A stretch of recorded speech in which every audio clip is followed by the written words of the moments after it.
Muito bom dia, igreja. Muito bom dia. Nesta manhã de domingo, estou aqui mais uma vez para falar sobre o tema das células desta semana, que na verdade encerra todo o assunto desse mês, um assunto repetido, né? Já tínhamos trazido esse assunto em janeiro de 2021, mas nos pareceu apropriado trazê-lo de volta porque ele é, acaba completando aquele clima que foi sendo gerado com um assunto sobre quebrantamento, um assunto sobre arrependimento e agora sobre oração.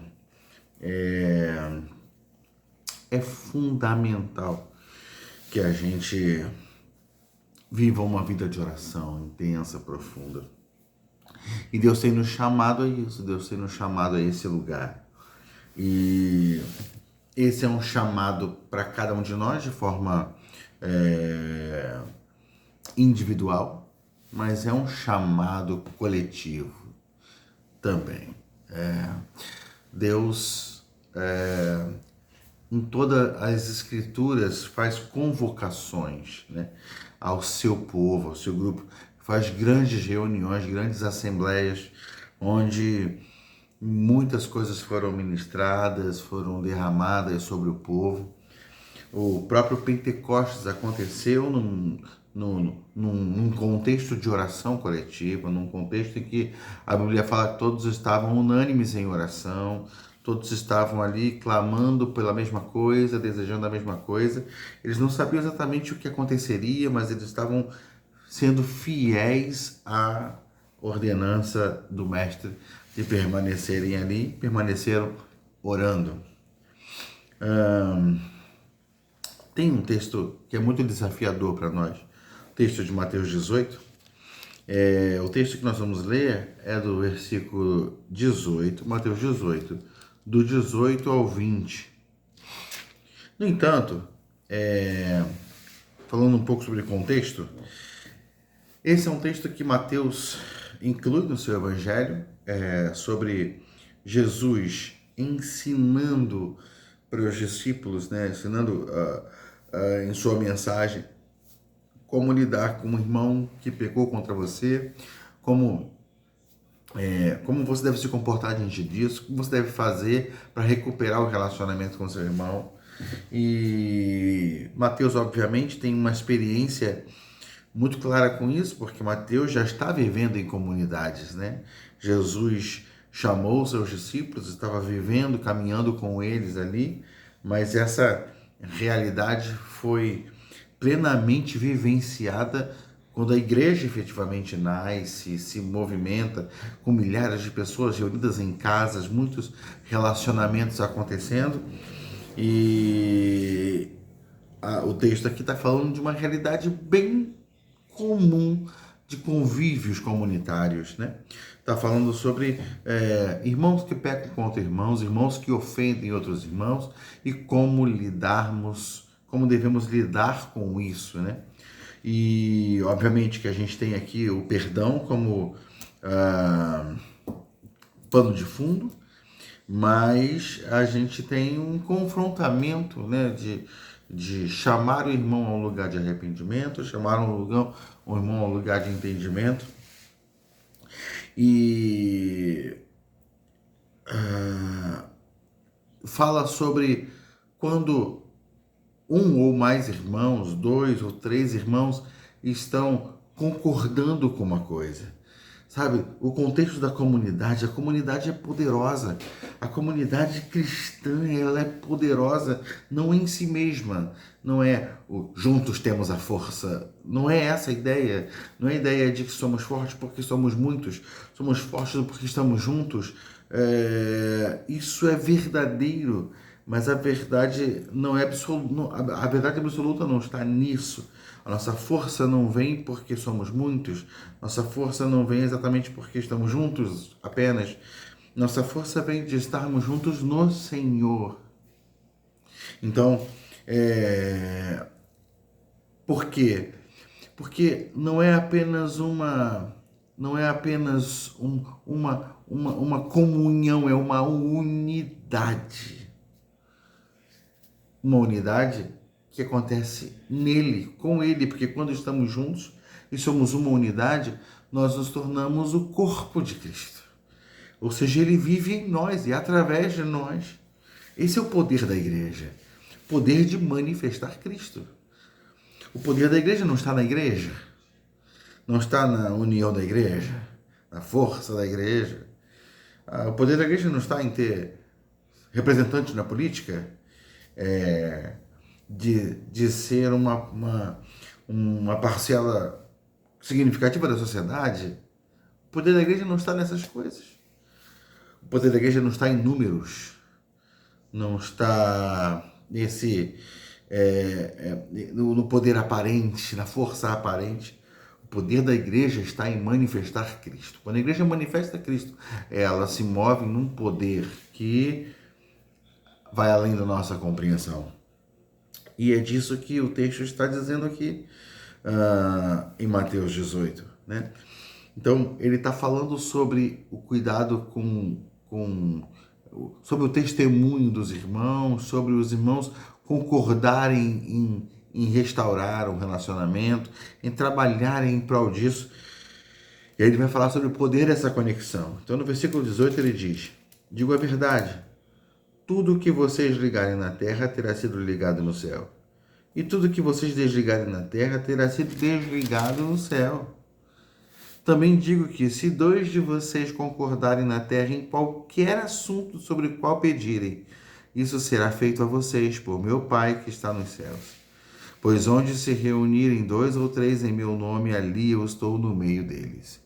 Bom, para começo de conversa, esses que se reúnem e em cuja concordância é poderosa e eficaz, são esses que servem ao Senhor de todo o coração, esses que estão indo exortar o irmão para ganhá-lo em Cristo Jesus, pessoas conscientes do seu lugar no reino de Deus, pessoas que estão discernindo o reino de Deus, vivendo no reino, para o reino, no reino do reino e para o reino. Então, essas pessoas se movem no Senhor para construir na igreja, para edificar a igreja. Elas se movem nesse poder de que tudo que elas ligam na terra é ligado no céu. O céu concorda com elas. O céu concorda com pessoas engajadas no reino de Deus, pessoas que ouvem o Senhor e sabem o que Deus quer fazer através da vida delas. Essas pessoas que lutam para preservar a unidade do corpo de Cristo. Os céus concordam com essas pessoas, porque a palavra de Deus está nessas pessoas. João 15 vai dizer, Jesus dizendo em João 15, né? Se vocês permanecerem em mim e as minhas palavras permanecerem em vós, tudo que vocês pedirem em meu nome eu vou conceder a vocês. Então, os céus correspondem ao clamor de uma igreja unida, de uma igreja que anda em concordância, né? Então ele fala, olha como é que esse texto é dramático, é intenso, é desafiador. Também digo isso, também digo que, se 2 de vocês concordarem na terra em qualquer assunto sobre o qual pedirem, isso será feito a vocês por meu Pai que está nos céus. Pois onde se reunirem 2 ou 3 em meu nome, ali estou no meio deles. Ou seja, volta a falar aqui, o que está entre linhas aqui é a ideia do... Não somente entre linhas, está bem claro aqui. Pessoas que se reúnem em nome dele, no nome do Senhor. Essas pessoas se reúnem no nome do Senhor quando elas oram, quando elas concordam. Os céus se movimentam, os céus correspondem, né? E é um desafio nós entendermos isso, porque isso demanda uma mudança de mentalidade em relação a igreja, o que é a igreja, o que são os nossos cultos, o que representam os nossos cultos. Nós temos uma estrutura de templo formada assim com palco, plateia, e isso pode dar uma noção de que as pessoas vão assistir alguma coisa. Na minha infância, a gente passava por isso, a gente falava, usava essa linguagem, vamos assistir o culto. Já você assistiu o culto hoje? E o que você achou do culto? Aí o pastor, ao final do culto, ia lá para a porta e todos os membros iam passando, ele ia cumprimentando um por um. Isso é muito legal, mas às vezes alguém chega e fala assim: que culto bonito hoje, pastor. Que mensagem bonita hoje, pastor. É... Mas, sabe, isso pode soar como que você estivesse apenas ali assistindo e não participando, não efetivamente construindo, né? É claro que a minha percepção desse momento como pastor lá na igreja das minhas origens é carregada de uma percepção muito pessoal, do entendimento ali, e de que eu vivi ali dentro, mas muitas vezes a gente só vê o aspecto externo do que é o culto, do que é a reunião, do que é o encontro. Mas quando a gente começa a entender a partir desses textos, a partir desse texto de Mateus 18, como Deus vê a nossa comunhão, como Deus vê o nosso relacionamento, como Deus vê a nossa participação, o nosso envolvimento, como Ele considera importante a nossa concordância, como Ele considera importante que caminhemos em comunhão e unidade. Quando a gente vê isso e o que isso libera, a gente é desafiado a um posicionamento diferente com relação aos nossos cultos, com relação aos nossos encontros de oração. E o Salmo 133 é um exemplo lá do Antigo Testamento dessa profundidade espiritual que permeia essa questão das nossas comunhões em Cristo Jesus. E ele vai dizer no Salmo 133, como é bom e agradável quando os irmãos convivem em união. É como o óleo precioso derramado sobre a cabeça que desce pela barba, a barba de Arão, até a gola das suas vestes. A comunhão é como óleo. A comunhão é como óleo. O que significa isso? O que quer dizer isso? A comunhão é como óleo precioso derramado sobre a cabeça que desce pela barba. Veja, Jesus disse assim, orando ao Pai, que eles sejam um para que o mundo creia. A nossa unidade revela Cristo ao mundo. E o texto está falando disso aqui. O que a unção fez sobre Arão? Quando a unção cai na cabeça de Arão e vai descendo por suas barbas, e agora eu estou até com a barbinha aqui, vai descendo por suas barbas e pela gola das suas vestes, quando aquela unção vai caindo, o que está acontecendo? Ele está sendo selado, marcado diante de toda a congregação. A congregação está vendo a consagração de Arão, lá, feita lá por Moisés, lá quando o tabernáculo estava pronto, os sacerdotes se santificaram e Arão, representando o sacerdócio, ele está recebendo aquele óleo sobre a sua cabeça e aos olhos de toda a congregação, Arão, naquele momento, está sendo separado. Ele não é apenas separado para um ofício, ele é identificado. Ele recebe uma identidade como um sacerdote. E há um entendimento de poder espiritual outorgado a ele. Alguma coisa que cai sobre ele, uma autoridade espiritual sobre o povo. Então a unção tem essa questão. Ela separa, ela identifica e ela habilita aquela pessoa de forma espiritual e poderosa para agir em nome do Senhor. Então, a comunhão entre os filhos de Deus, entre o povo de Deus, é exatamente como a unção que nos separa, nos distingue, nos identifica e nos habilita com o poder do Espírito Santo, porque juntos somos o corpo de Cristo. Ele vai falar que é também como o orvalho do Monte Hermon que desce sobre os montes de Sião. O orvalho, aquele frescor de vida que vivifica os montes mais baixos, aquele frescor, aquela cobertura, pais ministrando sobre filhos, pais cuidando de filhos, sabe? É nesse contexto de maturidade, de pessoas maduras, cristãos maduros que cuidam dos mais novos, liberando vida sobre eles. É nesse ambiente que o Senhor concede bênção da vida para sempre. Que o Senhor libera a sua bênção para sempre. É nesse ambiente, no ambiente de comunhão, que há liberação de Deus.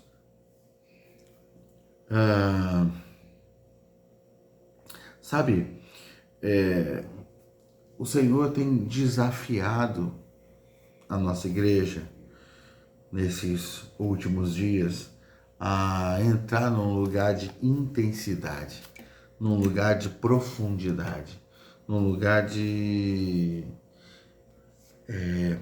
fervor, de ardor, de queimarmos segundo o plano e o propósito de Deus para nós como igreja.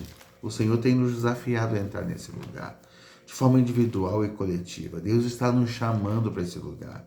Há um vento especial soprando, indicando que novas experiências vão ser liberadas sobre nós, não pelas experiências em si, mas novas experiências que vão nos levar a um nível de maturidade. Quando a gente fala de avivamento, a gente não pode pensar naquele movimento externo, estereotipado. Avivamento é vida de Deus pulsando em nós. Avivamento é o caráter de Cristo, moldando o nosso próprio caráter e nos fazendo refletir quem Ele é. Avivamento é simplesmente a vida de Deus pulsante dentro de nós. Tiago vai nos desafiar de uma forma mais dura. Ele vai dizer assim: de onde vêm as guerras e contendas que há entre vocês? Tiago capítulo 4, verso 1 ao 3. De onde vêm as guerras e contendas que há entre vocês? Não vem das paixões que guerreiam dentro de vocês? Vocês cobiçam coisas, mas não as têm. Matam e invejam, mas não conseguem obter o que desejam. Vocês vivem a lutar e a fazer guerras. Não tem porque não pedem. Quando pedem, não recebem, pois pedem por motivos errados, para gastar em seus prazeres. Ou seja, imagine na mentalidade de Tiago. Tiago, assim, vocês entenderam que vocês são o corpo de Cristo? Vocês entenderam que que a unidade de vocês revela Cristo ao mundo? Vocês entenderam isso? Então, por que ainda há guerras e contendas entre vocês? Bom, quando há guerras e contendas entre vocês é porque tem uma outra coisa falando. Tem uma outra coisa se tornando a marca da vida de vocês. A marca que vocês carregam não é como o óleo que caiu sobre Arão, que demonstra que ele é uma vida separada, uma dedicada a um propósito. Não, vocês estão se matando e se mordendo, como Paulo fala aos Gálatas, porque estão movidos por suas próprias paixões, por seus próprios desejos. Cristo não está sendo o centro. Outras coisas estão no centro. Vocês Pedem e não recebem porque pedem mal, pedem para gastarem seus próprios prazeres. Ele termina esse texto, não está aqui na lição, né, no estudo dessa semana, mas o versículo 4 ele fala assim: adúlteros. Ele chama a igreja, aqui, os crentes aqui de adúlteros. Adúlteros, vocês não sabem que a amizade com o mundo é inimizade com Deus? Quem quer ser amigo do mundo faz-se inimigo de Deus. Ou vocês acham que é sem razão que a Escritura diz que o Espírito que ele fez habitar em nós tem fortes ciúmes? Ou seja, o Espírito tem ciúmes do seu povo, do povo de Deus, dos filhos de Deus, quando vê que esse povo, essas pessoas estão divididas entre muitos amores e muitas paixões. E esses muitos amores, muitas paixões, sabe, trazem uma cegueira espiritual para nós. E aí a gente acaba tentando até desenvolver uma vida de oração, mas a gente está tão arraigado em nós mesmos, em nossos desejos, em nossos prazeres, que tudo que a gente pede ao Senhor tem a ver com a gente. Mas não pode ter a ver com a gente. Tudo tem a ver com Ele. Não significa que a gente não possa pedir coisas para nós. Pedir, dar-se-vos-á, buscar e achareis, bater e abrir-se-vos-á. O Senhor sabe do que a gente precisa, Ele vai dar o que a gente precisa. Ele incluiu na sua oração do Pai Nosso o pão de cada dia. Ele sabe que a gente vai lidar com necessidades, vai precisar apresentar diante dele nossa necessidade, mas Ele nos desafia dizendo: busquem em primeiro lugar o reino de Deus e a sua justiça. As demais coisas vão ser acrescentadas. Busquem em primeiro lugar o reino de Deus e a sua justiça. Busquem o Senhor em primeiro lugar.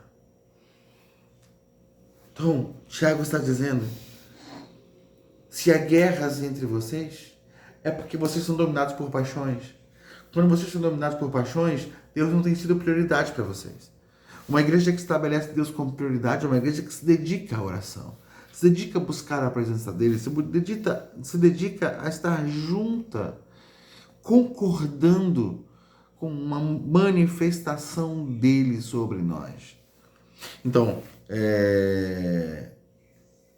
a gente termina o estudo desse mês sobre oração falando da importância da oração realizada no contexto comunitário, no contexto coletivo, no contexto corporativo. A igreja junta orando, porque a igreja junto orando, ela está concordando. A igreja, quando se separa para orar, ela está concordando que é importante estar nesse lugar de oração. Então, assim, eu termino esse estudo lembrando a vocês que no próximo domingo, às 9 horas da manhã, nós teremos a nossa oração em jejum, nossa oração em jejum lá na igreja. Tem sido assim um tempo de grande bênção. Eu queria chamar você para esse lugar, para estarmos concordando diante de Deus em oração pelo amadurecimento da nossa igreja, por um avivamento que começa na nossa igreja e venha estar varrendo o Lins e os bairros adjacentes, que haja transformação de vida e salvação, que as células sejam tocadas com a glória de Deus, sejam ambientes de graça, de presença abundante do Senhor, de transformação, enfim, que Deus faça a obra que Ele quer fazer. A gente quer concordar com isso. Eu quero chamar você para estar conosco nesse tempo de oração coletiva, nesse tempo de jejum coletivo ali no primeiro domingo, pela manhã, se eu não me engano, no dia 6.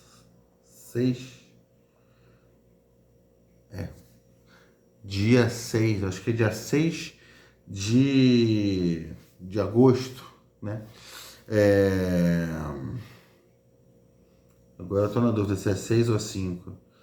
Meu querido, você vai saber. O primeiro domingo, eu tô sem nada aqui para confirmar, para conferir. O primeiro domingo de agosto. Então, esteja lá conosco, esteja lá em oração, esteja lá buscando o Senhor juntos, como um só povo, como quem quer viver Salmo 133, que a nossa união seja como uma unção poderosa que Deus derrama sobre nós, nos separando, nos levantando para a sua glória, seja como liberação da presença de Deus, o orvalho de Deus liberado uns pelos outros, e uns sobre os outros, e enfim, que seja um tempo de bênção, de crescimento e de mudança de realidades através da oração. Amém, meu querido? Deus abençoe você, que Deus venha revolucionar sua vida de oração, sua vida espiritual, que você mergulhe em águas mais profundas a cada dia. E é isso. E prepare seu coração, vem coisa boa por aí, Deus está abrindo o céu sobre nós. Amém, meu querido?